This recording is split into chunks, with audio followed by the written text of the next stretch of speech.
Hi, good Insert time of day here. to everyone. Welcome to the DevOps demo. This sprint, we've had a few goals, but they were interesting ones. Let's see them.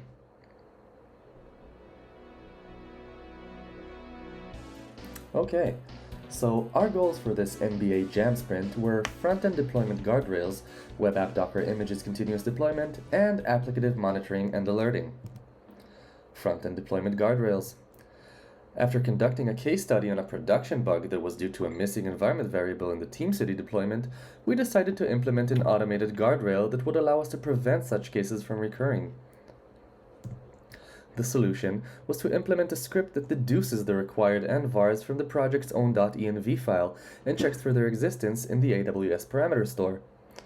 Developers are responsible for keeping the .env file up to date and populating the parameter store with the required variables.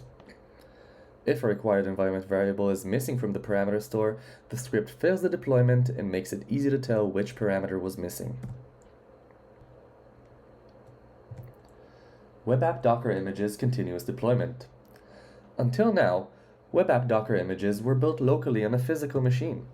However, that complicated things when running the image on TeamCity, since it uses a different processor architecture. Most of our laptops are Apple M1s using ARM64 architecture, while TeamCity runs on AMD 64 processors. In order to build and use the images on our CI/CD platform, we had to first figure out how to compile ARM64 images on our AMD 64 build agents. Luckily, Docker provides BuildX, which leverages QEMU to emulate different architectures and also handles building Docker manifests. Docker manifests allow us to tag several images with the same tag, and Docker automatically picks the right image for our current architecture. For example, if we run the docker pull command using the latest local tag, using an AMD 64 machine, it goes to the latest local tag, but Docker behind the scenes knows it should pull the local AMD 64 image that fits our architecture.